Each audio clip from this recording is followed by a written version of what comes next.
ओम शांति। आज 29 जून 2025 अव्यक्त बाप दादा के मधुर महावाक्य। रिवाइज मुरली है 31 दिसंबर 2005।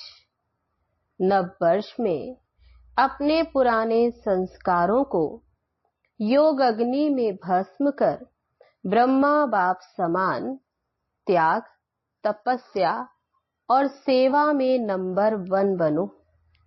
आज बाप दादा चारों ओर के, चाहे सन्मुख हैं चाहे दूर बैठे, दिल के समीप हैं, सर्व को 3 मुबारक दे रहे हैं। एक नव जीवन की मुबारक, दूसरी नव युग की मुबारक और तीसरी आज के दिन वर्ष की मुबारक। आप सभी भी नए वर्ष की मुबारक देने और मुबारक लेने आए हो। वास्तव में सच्ची दिल के खुशी की मुबारकें आप ब्राह्मण आत्माएं लेते भी हो, देते भी हो। आज के दिन का महत्व है, विदाई भी है और बधाई भी है। विदाई और बधाई का संगम युग है। आज के दिन को कहेंगे संगम का दिन। संगम की महिमा बहुत बड़ी है। आप सभी जानते हो कि संगम युग की महिमा के कारण आजकल पुराने और नए वर्ष के संगम को कितना धूमधाम से मनाते हैं। संगम युग की महिमा के कारण ही इस पुराने नए वर्ष के संगम की महिमा है। जहां 2 नदियां मिलती हैं, संगम होता है, उनकी भी महिमा है। जहां नदी सागर का संगम होता, उसकी भी महिमा है। लेकिन सबसे बड़ी महिमा इस संगम युग की, पुरुषोत्तम युग की है, जहां आप ब्राह्मण भाग्यवान आत्माएं बैठे हो। बाबा ने पूछा, नशा है?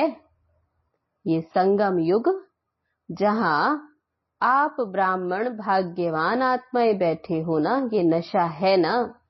अगर आपसे कोई पूछे आप किस समय पर हो, क्या कलयुग में रहते हो या सतयुग में रहते हो, तो क्या पलक से कहेंगे हम इस समय पुरुषोत्तम संगम युग में रहते हैं। आप कलयुगी नहीं हो, संगम युगी हो। और इस संगम युग की विशेष महिमा क्यों है? बाबा ने कहा, इस संगम युग की विशेष महिमा क्यों? क्योंकि भगवान और बच्चों का मिलन होता है, मेला होता है। मिलन होता है जो किसी भी युग में नहीं होता। तो मेला मनाने आए हो ना आप, मिलन मेला मनाने के लिए कहां कहां से आए हो। कभी स्वप्न में भी सोचा था कि ड्रामा में मुझ आत्मा का ऐसा भी भाग्य नूंधा हुआ है? आत्मा का परमात्मा से मिलने का भाग्य था और है। बाप भी हर एक बच्चे के भाग्य को देख हर्षित होते हैं। वाह भाग्यवान बच्चे, वाह। अपने भाग्य को देख दिल में अपने प्रति वाह, मैं वाह वाह, मेरा भाग्य वाह वाह, वाह मेरा बाबा वाह, वाह मेरा ब्राह्मण परिवार वाह। ये वाह वाह के गीत ऑटोमेटिकल गीत दिल में गाते रहते हो ना। तो आज इस संगम के समय अपने अंदर सोच लिया कि किस किस बातों को विदाई देनी है। तो बाबा ने पूछा कि सोच लिया कि किस किस बात को विदाई देनी है। सभी ने सोचा सदा काल के लिए विदाई देनी है, क्योंकि सदा काल के लिए विदाई देने से सदा काल की बधाइयां मना सकेंगे। ऐसी बधाई दो जो आपके चेहरे को देख जो भी आत्मा सामने आए वो भी बधाइयां मना सके। ऐसी बधाई दो जो आपके चेहरे को देख जो भी सामने आए, तो बाबा कहते वह भी बधाइयां प्राप्त कर खुश हो जाए। जो दिल से बधाई देते व लेते हैं वे सदा ही कैसे दिखाई देते हैं? तो बाबा ने पूछा कैसे दिखाई देते? वे संगम युगी फरिश्ता। सभी का यही पुरुषार्थ है ना, ब्राह्मण सो फरिश्ता और फरिश्ता सो देवता। क्योंकि बाप को सब प्रकार के संकल्प व जो भी कुछ प्रवृत्ति का कर्म का बोझ है वह दे दिया है ना। बोझ दिया है या थोड़ा सा रह गया है, क्योंकि थोड़ा भी बोझ फरिश्ता बनने नहीं देगा। और जब बाप बच्चों को बोझ लेने के लिए आए हैं तो बोझ देना मुश्किल है क्या? मुश्किल है या सहज है? बाबा ने पूछा। जो समझते बोझ दे दिया वे हाथ उठाओ। दे दिया है, देखना सोच के हाथ उठाना। बोझ दे दिया है, अच्छा दे दिया तो बहुत मुबारक हो। और जिन्होंने नहीं दिया वह किस लिए रखा है? तो बाबा ने पूछा जिन्होंने बाबा को बोझ नहीं दिया तो वह बोझ किस लिए रखा है? बोझ से प्रीत है क्या? तो बाबा ने कहा बोझ से प्रीत है क्या? किस लिए रखा है? बोझ अच्छा लगता है क्या? देखो बाप दादा हर एक बच्चे को क्या कहते हैं? हर एक बच्चे को बाबा कहते क्या कहता हूं? ओ मेरे बेफिक्र बादशाह बच्चे। बाबा कितने ऊंचे स्वमान से याद करते। तो बोझ का फिक्र होता है ना, तो बोझ लेने के लिए बाप आए हैं, क्योंकि 63 जन्म से बाप देख रहे हैं बोझ उठाते उठाते सभी बच्चे बहुत भारी हो गए हैं। इसलिए जब बाप बच्चों को प्यार से कह रहे हैं कि बोझ दे दो, फिर भी रखा क्यों है? बाबा ने कहा क्यों रख लिया है बोझ? क्या बोझ अच्छा लगता है? सबसे सूक्ष्म बोझ है पुराने संस्कार का। बाप दादा ने हर बच्चे के इस वर्ष का, क्योंकि वर्ष पूरा हो रहा है, तो इस वर्ष का बाप दादा ने चार्ट देखा। आप सबने भी अपना वर्ष का चार्ट चेक किया होगा। तो बाप दादा ने देखा कि कई बच्चों को इस पुराने संसार की आकर्षण कम हुई है, पुराने संबंध की भी आकर्षण कम हुई है, लेकिन पुराने संस्कार उसका बोझ मेजॉरिटी में रहा हुआ है। किसी न किसी रूप में, चाहे मनसा अशुद्ध संकल्प नहीं, लेकिन व्यर्थ संकल्प का संस्कार। तो बाबा ने टेंशन दिलाया, किसी न किसी रूप में, चाहे मनसा अशुद्ध संकल्प नहीं, लेकिन व्यर्थ संकल्प का संस्कार अभी भी परसेंट में दिखाई देता है, वाचा में भी दिखाई देता है, और संबंध संपर्क में भी कोई ना कोई संस्कार अभी भी दिखाई देता है। तो आज बाप दादा सभी बच्चों को मुबारक के साथ साथ यही इशारा देते हैं कि ये रहा हुआ संस्कार समय पर धोखा भी देता है और अंत में भी धोखा देने के निमित्त बन जाएगा। इसलिए आज संस्कार का संस्कार करो। तो बाबा ने अंडरलाइन कराया, इसलिए आज संस्कार का संस्कार करो। हर एक अपने संस्कार को जानता भी है छोड़ना चाहता भी है, तंग भी है, लेकिन सदा के लिए परिवर्तन करने में तीव्र पुरुषार्थी नहीं है। पुरुषार्थ करते हैं लेकिन तीव्र पुरुषार्थी नहीं है। कारण, तीव्र पुरुषार्थ क्यों नहीं होता? कारण यही है, जैसे रावण को मारा भी है लेकिन सिर्फ मारा नहीं, जलाया भी है। ऐसे मारने के लिए पुरुषार्थ करते, थोड़ा बेहोश भी होता संस्कार है, लेकिन जलाया नहीं तो बेहोशी से बीच बीच में वह उठ जाता है। इसके लिए पुराने संस्कार का संस्कार करने के लिए इस नए वर्ष में योग अग्नि से जलाने का दृढ़ संकल्प का अटेंशन रखो। पूछते हैं ना, इस नए वर्ष में क्या करना है? सेवा की तो बात अलग है, लेकिन पहले स्वयं की बात।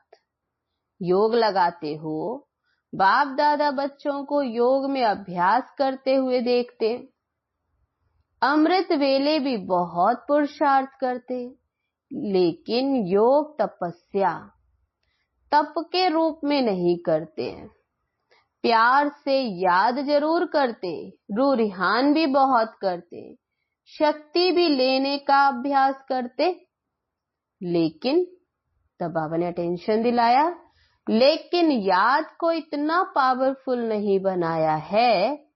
जो संकल्प करो विदाई तो विदाई हो जाए। योग को योग अग्नि के रूप में कार्य में नहीं लगाते, इसलिए योग को पावरफुल बनाओ। एकाग्रता की शक्ति विशेष संस्कार भस्म करने में आवश्यक है। जिस स्वरूप में एकाग्र होना चाहो, जितना समय एकाग्र होने चाहो, ऐसी एकाग्रता संकल्प किया और भस्म, इसको कहा जाता है योग अग्नि। नामो निशान समाप्त। मारने में फिर भी लाश तो रहती है ना, भस्म होने के बाद तो नाम निशान भी खत्म। तो इस वर्ष योग को पावरफुल स्टेज में लाओ। जिस स्वरूप में रहना चाहो, मास्टर सर्वशक्तिवान, ऑर्डर करो, समाप्त करने की शक्ति आपके ऑर्डर से नहीं माने ये हो नहीं सकता। मालिक हो, मास्टर कहलाते हो ना। तो बाबा ने कहा, मास्टर ऑर्डर करे और शक्ति हाजिर नहीं हो तो क्या वह मास्टर है?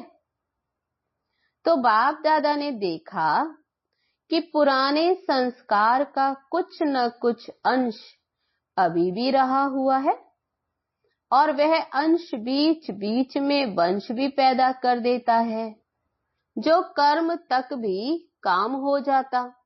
युद्ध करनी पड़ती है। तो बाप दादा को बच्चों का समय प्रमाण युद्ध का स्वरूप भाता नहीं है।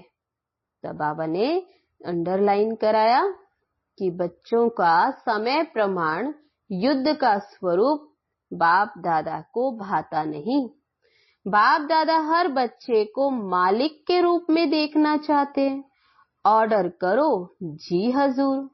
तो सुना, इस वर्ष स्व के प्रति क्या करना है? शक्तिशाली बेफिक्र बादशाह, क्योंकि सभी का लक्ष्य है। किसी से भी पूछो तो क्या कहते हैं? हम विश्व का राज्य प्राप्त करेंगे, राज्य अधिकारी बनेंगे। अपने को राजयोगी कहलाते हैं, प्रजा योगी हैं क्या? कोई है सारी सभा में जो प्रजा योगी हो? तब बाबा ने पूछा कि क्या प्रजा योगी हैं? हैं। जो प्रजा योगी हो, राजयोगी नहीं हो। टीचर्स कोई है? आपके सेंटर पर कोई प्रजा योगी है? तब बाबा ने पूछा, कहलाते तो सब राजयोगी हैं, प्रजा योगी में हाथ कोई भी नहीं उठाता। अच्छा नहीं लगता ना? तब ये शब्द प्रजा योगी बाबा ने कहा अच्छा नहीं लगता है ना, और बाप को भी फकुर है। बाप दादा फकुर से कहते हैं कि संगम पर भी हर बच्चा राजा बच्चा है। कोई बाप ऐसे फलक से नहीं कह सकता कि मेरा एक एक बच्चा राजा है, लेकिन बाप दादा कहते हैं कि हर एक बच्चा स्वराज्य अधिकारी राजा है। प्रजा योगी में तो हाथ नहीं उठाया ना, तो राजा हो ना। लेकिन ऐसा ढीला ढाला राजा नहीं बनना जो ऑर्डर करो और आवे नहीं। कमजोर राजा नहीं बनना। पीछे वाले कौन हो? बाबा ने पूछा। जो समझते हैं राजयोगी हैं वे हाथ उठाओ। ऊपर भी बैठे हैं, तब हॉल में ऊपर गैलरी में बैठे हैं, हाथ हिला रहे हैं। आज हॉल में 18,000 भाई बहने बैठे हैं। बाबा को बताया। बाबा ने कहा बाप दादा देख रहे हैं, हाथ उठाओ ऊपर वाले। तो अब ये लास्ट टर्न में शुरू हो जाएगा। तो 3 मास बाप दादा देते हैं। समय दिया बाबा ने 3 मास का। ठीक है देवे। होमवर्क देंगे, क्योंकि ये बीच बीच का होमवर्क भी लास्ट पेपर में जमा होगा। तो 3 मास में हर एक अपना चार्ट चेक करना। तब बाबा ने अटेंशन दिलाया कि चार्ट चेक करना कि मैं मास्टर सर्वशक्तिवान होकर किसी भी कर्म इंद्रिय को, किसी भी शक्ति को जब ऑर्डर करें, जो ऑर्डर करें, वह प्रैक्टिकल में ऑर्डर माना या नहीं माना। कर सकते हो? बाबा ने पूछा। कर सकते हो? पहली लाइन वाले कर सकते हो? हाथ उठाओ। अच्छा। 3 मास कोई भी पुराना संस्कार वार नहीं करे। तब बाबा ने ये डबल अंडरलाइन कराया कि ये 3 मास कोई भी पुराना संस्कार वार नहीं करे। अलबेले नहीं बनना, रॉयल अलबेलापन नहीं लाना, हो जाएगा। बाप दादा से बहुत मीठी मीठी बातें करते हैं। कहते हैं बाबा आप फिक्र नहीं करो, हो जाएगा। हो जाऊंगा। बाप दादा क्या करेगा? सुन सुन कर मुस्कुरा देते। लेकिन बाप दादा इन 3 मास में अगर ऐसी बात की तो मानेगा नहीं। मंजूर है वो हाथ उठाओ। दिल से हाथ उठाना। सभा के कारण हाथ नहीं उठाना। करना ही है, चाहे कुछ भी सहन करना पड़े, कुछ छोड़ना पड़े, कोई हर्जा नहीं। करना ही है। पक्का? पक्का? पक्का? तब बाबा ने पक्का कराया। टीचर्स करना है। अच्छा, ये ताज वाले बच्चे क्या करेंगे? तब सभा में छोटे बच्चे ताज पहनकर सामने बैठे हैं। बाबा ने कहा ताज तो अच्छा पहन लिया, करना पड़ेगा। अच्छा, देखना बच्चे हाथ उठा रहे हैं, अगर नहीं करेंगे तो क्या करें वह भी बता दो। फिर बाप दादा की सीजन में एक बार आने नहीं देंगे, क्योंकि बाप दादा देख रहे हैं कि समय आपका इंतजार कर रहा है।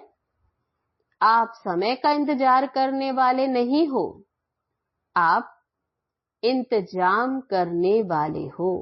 तब बाबा ने डबल अंडरलाइन कराया कि आप समय का इंतजार करने वाले नहीं, आप इंतजाम करने वाले हो। समय आपका इंतजार कर रहा है। प्रकृति भी, सतो प्रधान प्रकृति आपका आह्वान कर रही है। तो 3 मास में अपनी शक्तिशाली स्टेज में रहे हुए संस्कार को परिवर्तन करना। अगर 3 मास अटेंशन रखा ना तो उसका आगे भी अभ्यास हो जाएगा।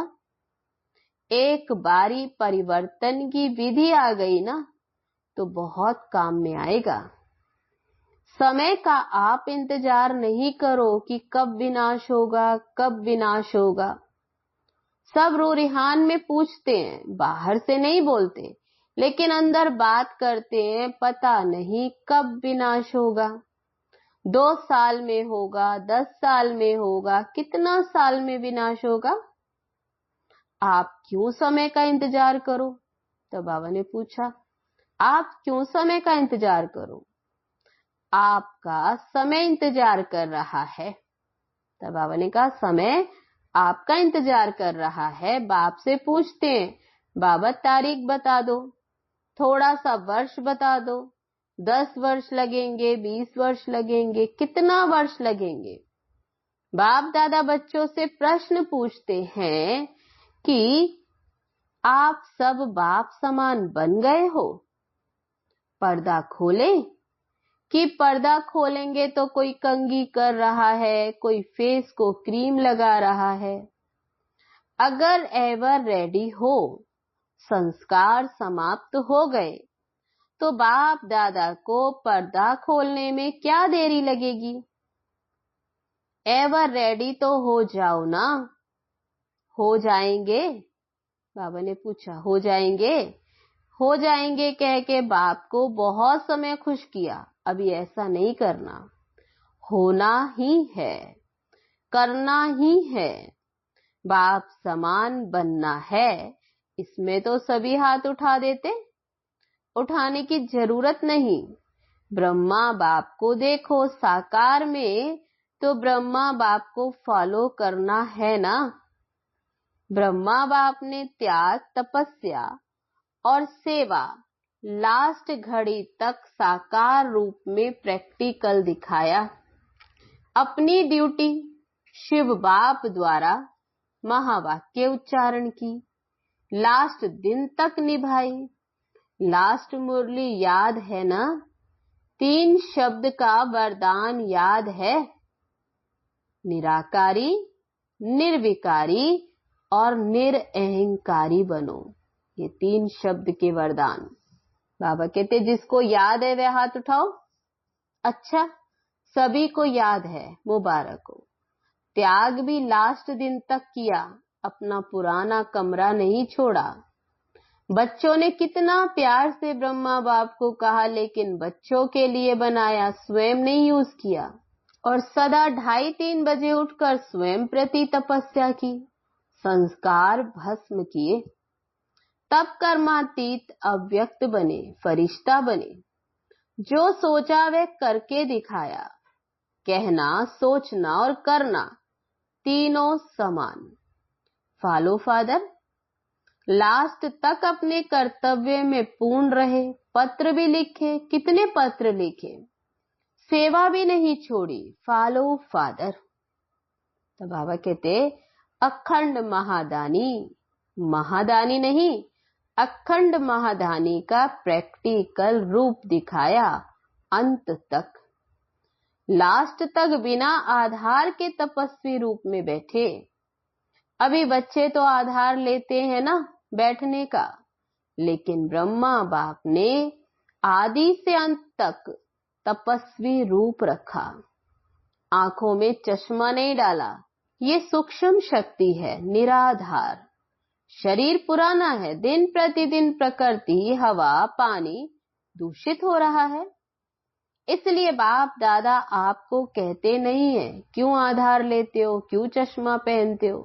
पहनो, भले पहनो, लेकिन शक्तिशाली स्थिति जरूर बनाओ। सारे विश्व का कार्य समाप्त किया। बाप दादा आपसे प्रश्न पूछते हैं, आप सभी संतुष्ट हो कि विश्व कल्याण का कार्य पूरा हो गया? जो समझते हैं कि विश्व कल्याण का कार्य समाप्त हो गया है, वह हाथ उठाओ। एक भी नहीं। तब बाबा ने कहा एक भी नहीं उठाते तो कैसे कहते हो विनाश होगा? काम तो पूरा किया नहीं। अच्छा, चारों ओर के सदा उमंग उत्साह में आगे बढ़ने वाले, सदा हिम्मत से बाप दादा की पदम गुणा मदद के पात्र बच्चों को सदा विजयी रतन है। हर कल्प में विजयी बने थे, अब भी हैं और हर कल्प में विजयी है ही है।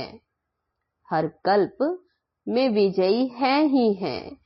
ऐसे विजयी बच्चों को सदा एक बाप और दूसरा न कोई, न संसार की आकर्षण न संस्कार की आकर्षण, दोनों आकर्षण से मुक्त रहने वाले सदा बाप समान बच्चों को बाप दादा का याद प्यार और नमस्ते। हम रूहानी बच्चों की रूहानी बाप दादा को नमस्ते नमस्ते। ओम शांति। अब है आज का वरदान। सदा काल के अटेंशन द्वारा विजय माला में पिरोने वाले बहुत समय के विजयी भव। बहुत समय के विजयी विजय माला के मणके बनते हैं। विजयी बनने के लिए सदा बाप को सामने रखो। जो बाप ने किया वही हमें करना है। हर कदम पर जो बाप का संकल्प वही बच्चों का संकल्प, जो बाप के बोल वही बच्चों के बोल, तब विजयी बनेंगे। ये अटेंशन सदा काल का चाहिए, तब सदा काल का राज्य भाग्य प्राप्त होगा। क्योंकि जैसा पुरुषार्थ वैसी प्रारब्ध। सदा का पुरुषार्थ है तो सदा का राज्य भाग्य है। स्लोगन है आज का, सेवा में सदा जी हाजिर करना यही प्यार का सच्चा सबूत है। आज के लिए अव्यक्त इशारा, आत्मिक स्थिति में रहने का अभ्यास करो। अंतर्मुखी बनो। जैसे कोई भी व्यक्ति दर्पण के सामने खड़ा होते ही स्वयं का साक्षात्कार कर लेता है, वैसे आपकी आत्मिक स्थिति शक्ति रूपी दर्पण के आगे कोई भी आत्मा आवे तो वह 1 सेकंड में स्वरूप का दर्शन व साक्षात्कार कर ले। आपके हर कर्म में, हर चलन में रूहानियत की अट्रैक्शन हो। जो स्वच्छ आत्मिक बल वाली आत्माएं हैं वह सबको अपनी ओर आकर्षित जरूर करती है। अच्छा, ओम शांति।